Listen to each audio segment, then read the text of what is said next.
Assalamualaikum. Sebelum kita mulai, mari berdoa bersama-sama. Bismillahirrohmanirrohim. Baik, masih dalam teks cerita fantasi materi yang ketiga. Dengan kompetensi dasar, menelaah struktur dan kaidah kebahasaan teks cerita fantasi yang dibaca dan didengar. Tujuan pembelajarannya ada dua. Satu, menentukan struktur teks cerita fantasi dengan tepat. Yang kedua, menentukan kaidah kebahasaan teks cerita fantasi dengan tepat. Baik, kita masukin materi yang pertama, yaitu struktur teks cerita fantasi.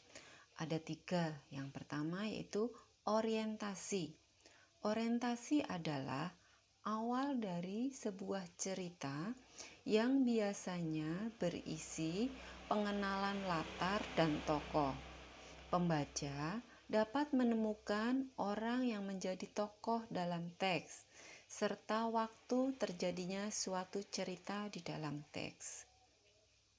Struktur yang kedua, komplikasi. Komplikasi adalah saat terjadinya sebuah masalah yang dihadapi oleh tokoh utama dalam cerita, sehingga masalah menjadi memuncak. Terjadi hubungan sebab akibat yang dapat menimbulkan konflik. Struktur yang ketiga yaitu resolusi.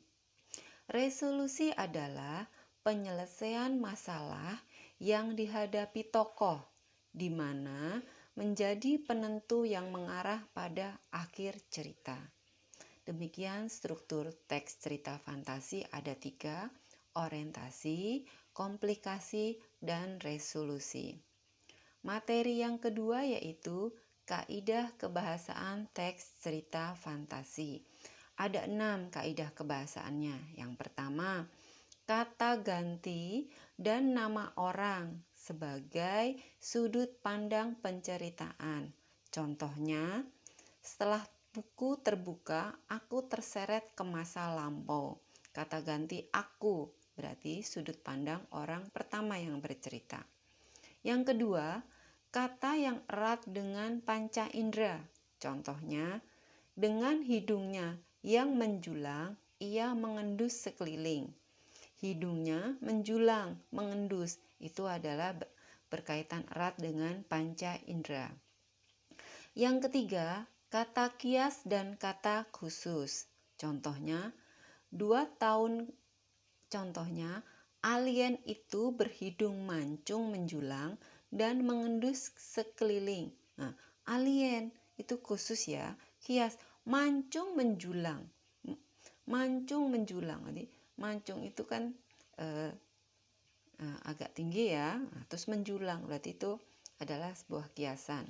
Yang keempat, kata sambung urutan waktu. Contohnya, 2 tahun kemudian hidupnya berubah. Nah, 2 tahun waktu ya. Terus ada sambung yang kemudian. Nah, begitu.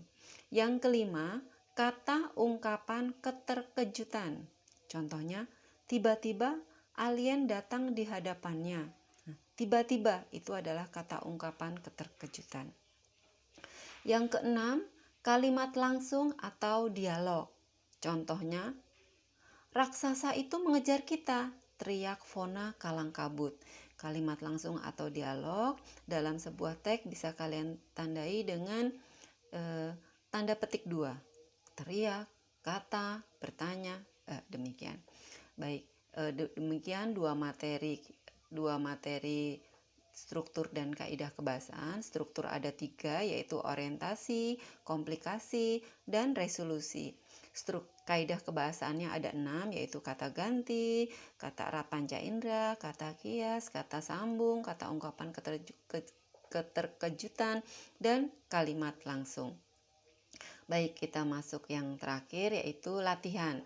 Latihan ini kalian kerjakan di dalam buku tugas. Yang pertama, jelaskan struktur teks cerita fantasi. Yang kedua, jelaskan kaidah kebahasaan teks cerita fantasi dan disertai contohnya. Demikian materi cerita fantasi kita yang ketiga. Jangan lupa mengerjakan latihannya di buku tugas ya. Terima kasih. Sampai jumpa pada materi berikutnya. Assalamualaikum.